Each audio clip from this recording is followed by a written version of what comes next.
Seja bem-vindo ao EB Drops, o podcast de ensino cristão da Igreja Batista de Vila Euro. Eu sou Helder e nós somos discípulos de um Salvador cuja verdade foi desprezada e cuja retidão foi ignorada. Porém, ele não abriu mão nem de uma e nem de outra. Oi, pessoal, aqui é a Tog e eu queria lembrar a vocês que quem nada promete, nada deve. Grava essa frase, hein? Olá, pessoal, aqui é o Adelson e eu quero lembrar para vocês que é impossível ser resgatado por Jesus sem aceitar o seu governo. Boa, pessoal. Bom, vamos lá, mais um EB Drops. Hoje, episódio de número 24. O Adelson tinha falado que com 21 semanas a gente cria um hábito. Então, Adelson, já passamos as 21, espero que os nossos ouvintes estejam no hábito de ouvir o EB Drops. Pessoal, hoje, nesse episódio, nós vamos falar de Jefté. Estamos aqui no 6º episódio, passamos aí da metade do caminho da nossa série sobre juízes. E vamos falar hoje sobre Jefté. Jefté já entra numa fase onde o negócio está cada vez pior, né? Como a gente vem acompanhando aí toda a sequência dos juízes, toda a degringolada cada vez pior do povo de Israel. Aqui em Jefté o negócio fica realmente feio. E eu queria pedir para a Tog dar para a gente um panorama, Tog, de como que foi aí, em que momento que Jefté surgiu e como é que foi a passagem dele aí, como é que foi o período de Jefté como juiz do povo de Israel. Depois de Tolá e Jair salvarem o povo de Israel de si próprios, o ciclo recomeçou após a morte de Jair. Mais uma vez eles fazem o que é mal aos olhos de Deus.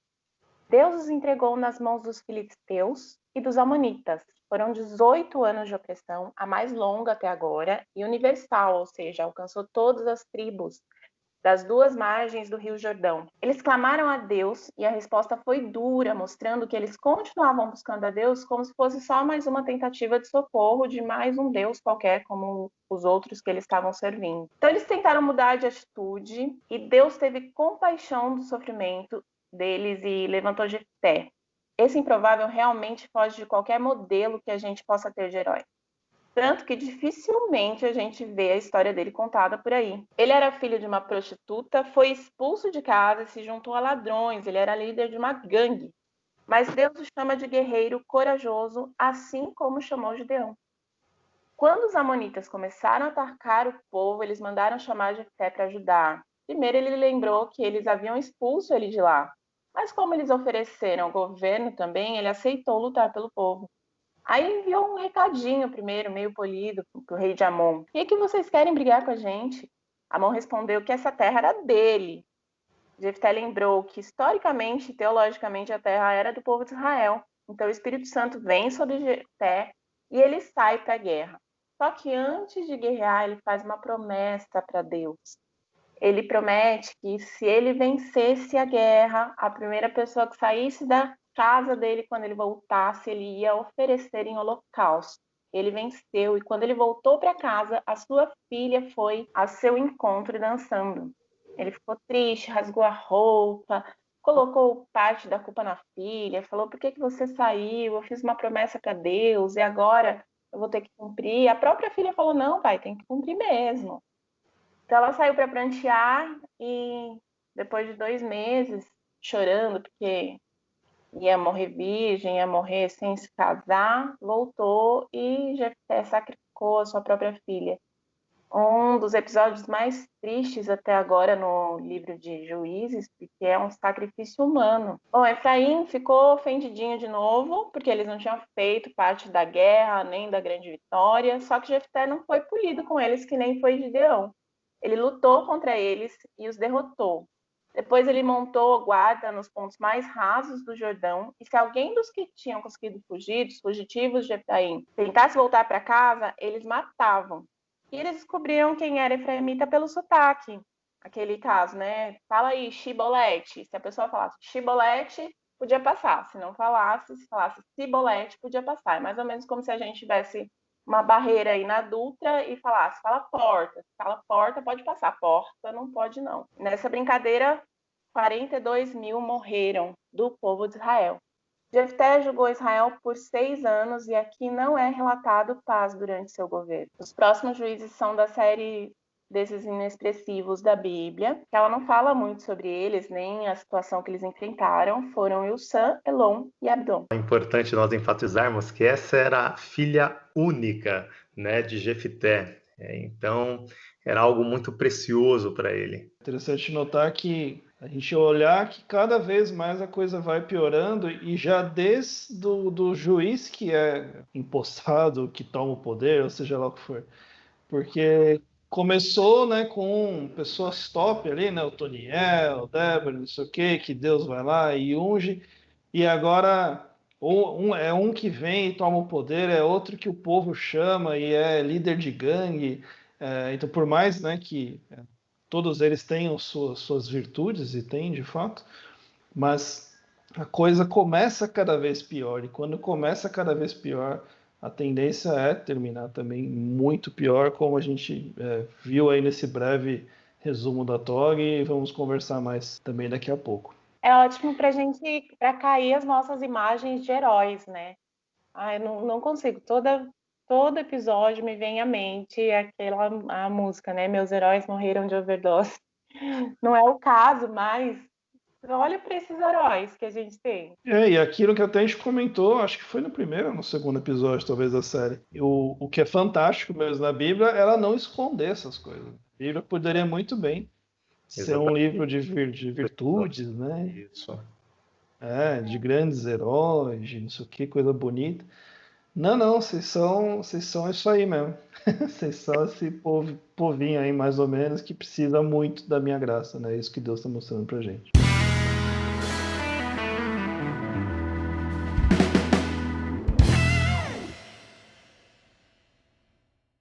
E aí é um período de muita opressão realmente, um período de guerra, e aí o povo vai e clama a Deus, né? O povo ali se lembra, né, e clama a Deus.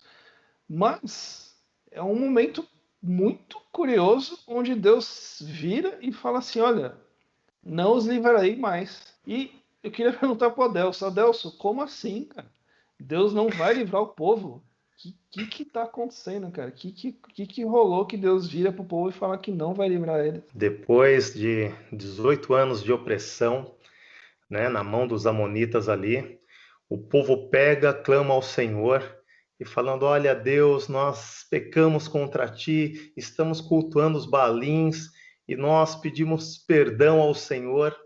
E Deus manda justamente um terrível aviso ao seu povo: não os livrarei mais. Isso está lá no verso 13.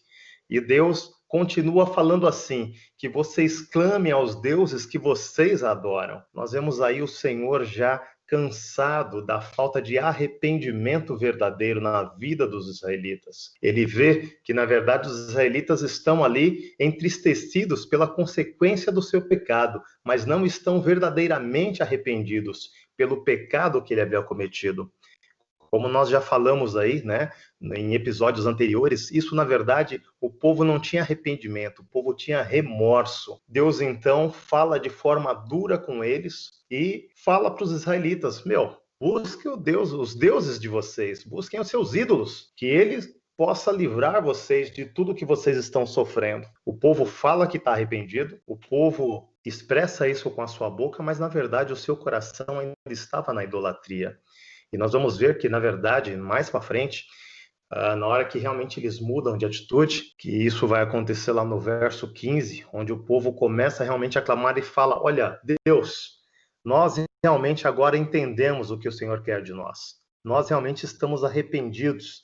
Então, Senhor, independente do que aconteça conosco, por favor, nos livra. Nós queremos realmente estar com o Senhor, ou seja, houve realmente uma mudança de atitude. E aí no verso 16, você vê que eles começam a destruir os seus ídolos. E aí realmente nós vemos que acontece uma metanoia ali na mente, no coração daquele povo, né? Metanoia, na verdade, seria a mudança de mente, mas uma mudança de mente que te leva a uma mudança de atitude. Então Deus aí realmente enxerga que o povo sentiu a sua palavra e mudou realmente a sua atitude. Deixou de ser aquele povo idólatra, que falava uma coisa, mas vivenciava outra coisa. Um povo que dizia que acreditava em Deus, mas continuava com seus ídolos. E a partir do verso 16, nós vemos essa mudança, onde eles destroem os seus ídolos, clamam realmente ao Senhor, mudam a sua atitude e demonstram verdadeiro arrependimento. E aí o que acontece? O Senhor realmente vê essa mudança de atitude no povo dele, e aí Deus mostra misericórdia. E aí sim, Deus levanta um juiz para estar intervindo em favor desse povo. Eu acho interessante o alerta que isso acende para a gente. A gente pode ser idólatra mesmo professando a nossa fé em Jesus. Se a gente não tiver a nossa vida rendida de fato a Deus, realmente rendida ao sacrifício de Cristo, toda a nossa fé, toda a nossa suposta fé, na verdade, toda a nossa ritualidade não passa de mera ritualidade, de fato. Então a gente é como se a gente estivesse adorando a Baal, a Astarote, Tranca-Rua, né? Qualquer demôniozinho aí, porque a gente pode colocar Deus como um simples ídolo. É exatamente o que o povo estava fazendo aqui. Até o Keller, ele cita um outro autor, né? O Michael Wilcock, Isso. que ele fala que ele fala assim, olha, esse clamor que vocês estão fazendo, na verdade, é um pedido de socorro. Socorro, ó, qualquer um desses deuses aí, você pode pedir socorro para eles. Então, essa consciência para nós, nos dias de hoje, ela é extremamente importante. Que a gente não coloque Deus como mais um ídolo. E é muito fácil isso acontecer. A gente não percebe que a gente pode sim estar tratando Deus como mais um ídolo. Eu também acho legal ressaltar a misericórdia de Deus, porque o povo de Israel muda a atitude até a página 2, né? Porque, na verdade, a gente sabe que daqui a pouco eles vão voltar a adorar outros deuses. Deus sabia disso também, né? Hoje a gente sabe pela Bíblia e Deus sabia pela onisciência dele. Então, Deus foi misericordioso mesmo com o sofrimento do povo. Não é uma barganha, né? Não a nossa obediência e adoração, ela vem em resposta a um relacionamento com Deus. Não é eu vou ser obediente porque aí Deus me socorre. Deus, ele socorreu o povo porque ele é misericordioso, ele é gracioso, ele é bom. E a bondade dele supera a nossa infidelidade. E a nossa fidelidade vem de um relacionamento profundo com ele, né? Não é o contrário.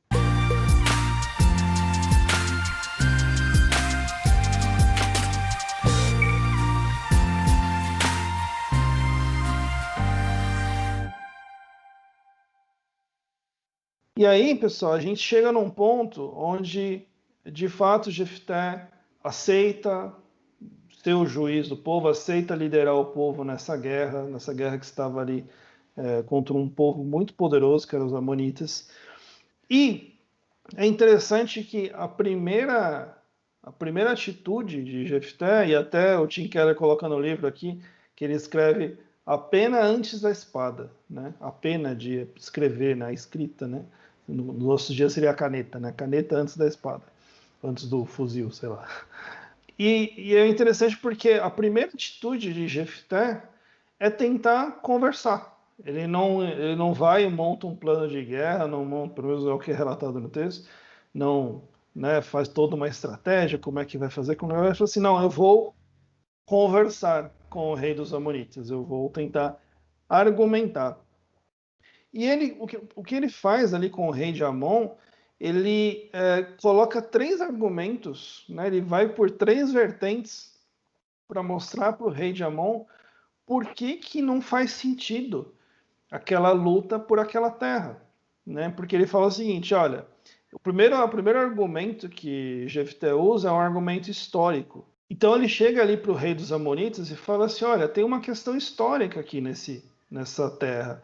Porque lá atrás, antes de nós todos estarmos aqui nessa peleja, Israel tinha ganhado essa terra aqui numa batalha, numa guerra. A gente conquistou de fato essa terra. Então, assim, não tem por que a gente brigar por isso, porque Israel é dona, ela adquiriu isso por conquista de fato. Né? Não foi nada que roubou, que ocupou, que usurpou, etc. Não, a gente conquistou.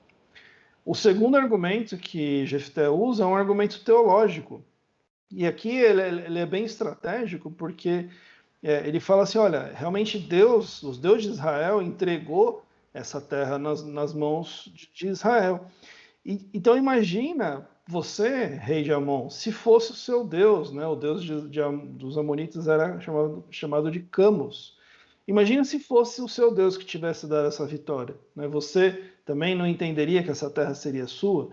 E aí ele está usando as premissas do próprio povo, ele está fazendo como se ele estivesse sendo empático, né, com o povo de Amon, então se colocando no lugar deles e trazendo eles, chamando eles para se colocar no lugar de Israel também, trazendo a questão religiosa, que era muito forte também para aquele povo.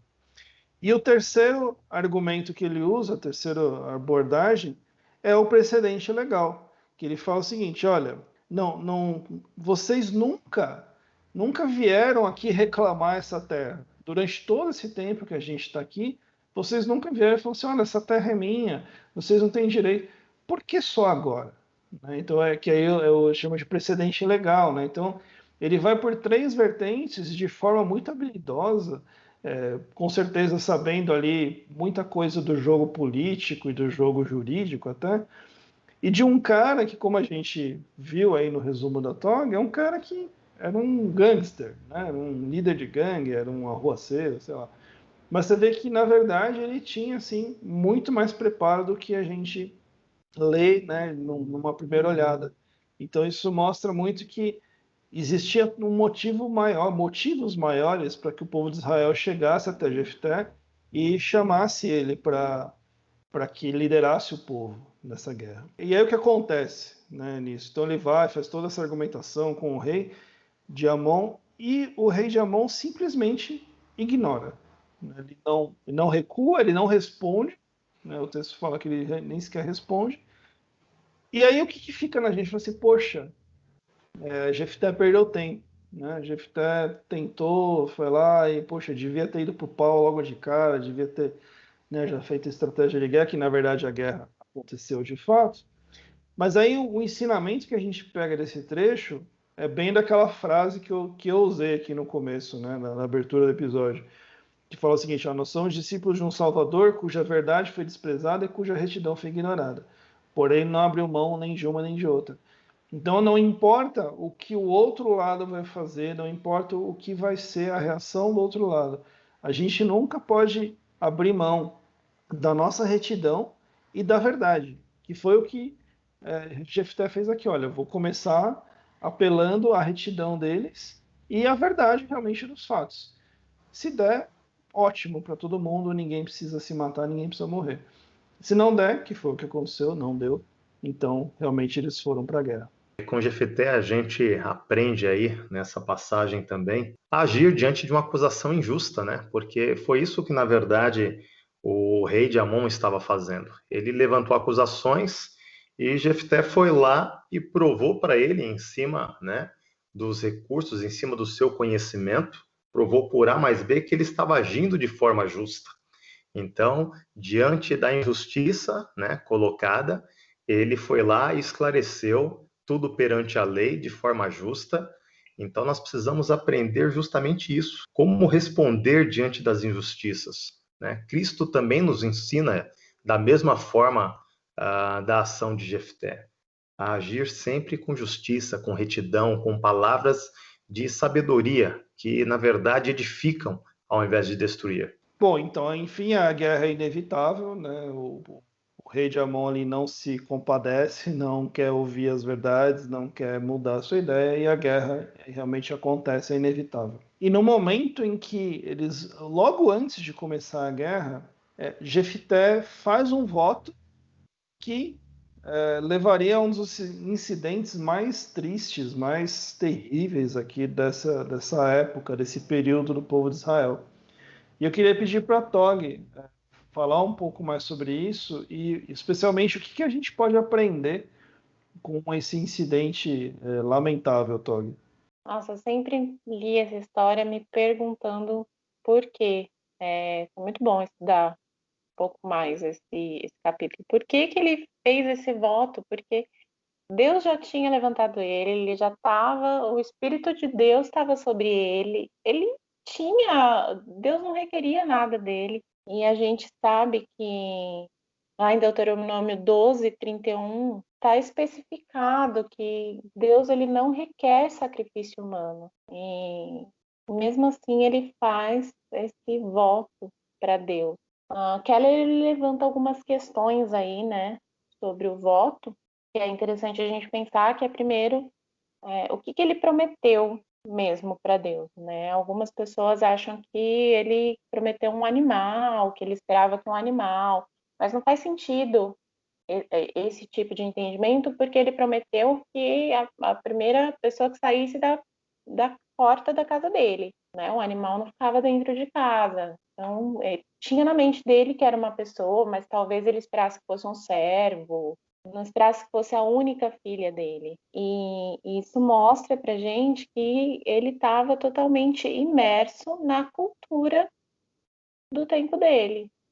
Era muito comum a violência na época, era muito comum o sacrifício humano, e era muito comum os guerreiros oferecerem holocaustos, sacrifícios humanos, para que Deus ficasse, o Deus deles, né, Deus entre muitas aspas, e Deus em D minúsculo, ficasse contente e realmente desse vitória a eles. Isso mostra que Jefté ele estava mais imerso, ele conhecia melhor a cultura que estava ao redor dele do que a palavra de Deus, a palavra que ele já tinha naquela época, que era o conhecimento de que Deus não aceita o holocausto humano, não quer sacrifício humano. Ele estava muito mais influenciado pela cultura do tempo dele do que pela palavra. E aí outra pergunta é por que ele cumpriu, né? Quando ele viu que foi a filha dele que saiu, por que ele cumpriu isso? E aí a gente vê um medo de que Deus se irasse com ele, né? Essa sensação que os outros povos tinham e os ídolos, os idólatras tinham de que Deus iria se irar se ele não cumprisse esse sacrifício, né? Falta de conhecimento da graça de Deus, do Deus gracioso a quem ele servia. Isso mostra mais uma vez para gente que, apesar de ter sido chamado por Deus, apesar de ter o Espírito de Deus, ele não conhecia de fato a Deus, né? Ele não conhecia de fato nem a Deus, nem a palavra de Deus.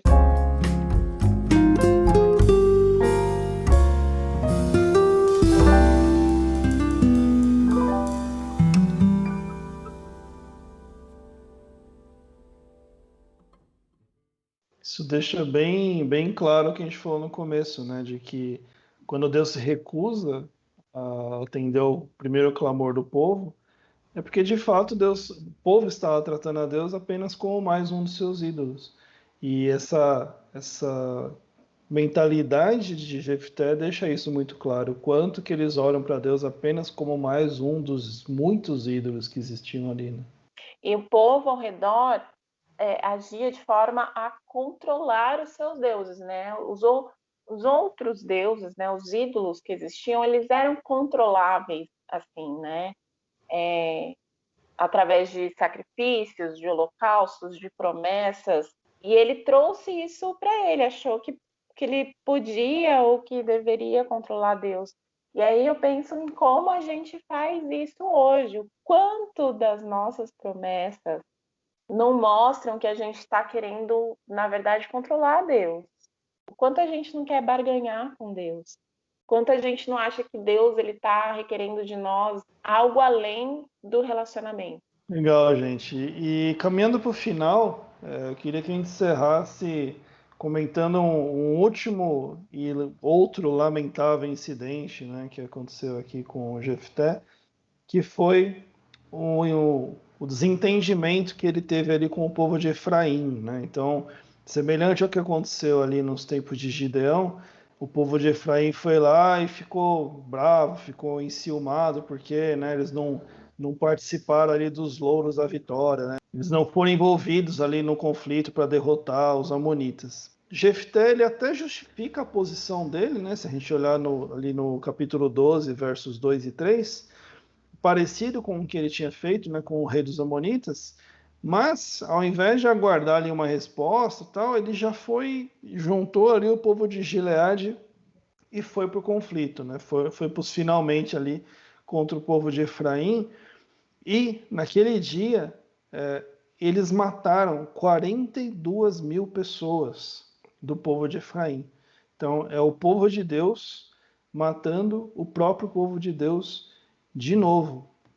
E aí marca algo que o próprio Adelso comentou lá no começo, que é o seguinte, que Jefté não se tem no texto nada falando de que tenha havido paz durante o tempo de Jefté. E o grande selo do reinado ali, do período de julgamento de Jefté, foi o derramamento de sangue do próprio povo de Deus ali, nesse incidente.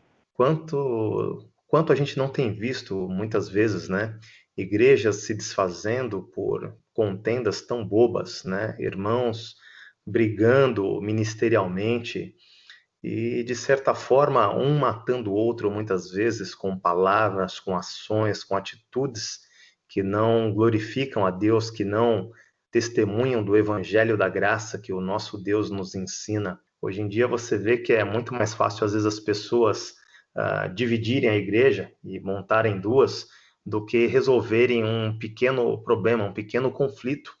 E Deus, na verdade, não nos chama para isso. Deus nos chama sempre para edificação, para comunhão, não destruindo pessoas, mas edificando a vida de todos aqueles que estão à nossa volta.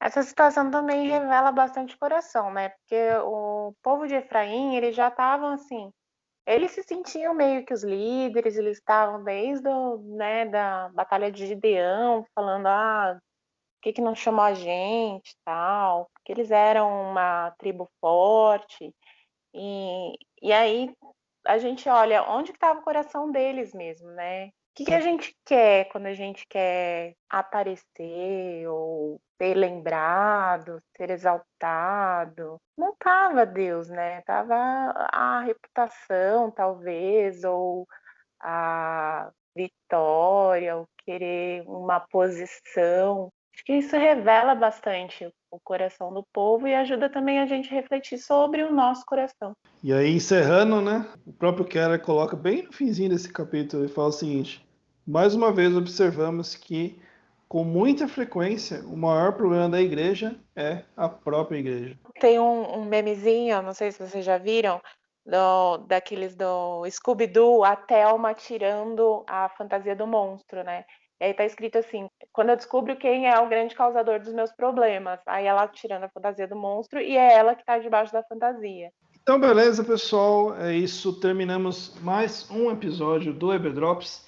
E semana que vem, não esqueçam, estaremos falando sobre Sansão. Provavelmente o juiz mais famoso de todos, aqueles que tem até filme no cinema, que tem livro, que tem gibi, né? Que muita criança quer ser o Sansão porque quer ser forte.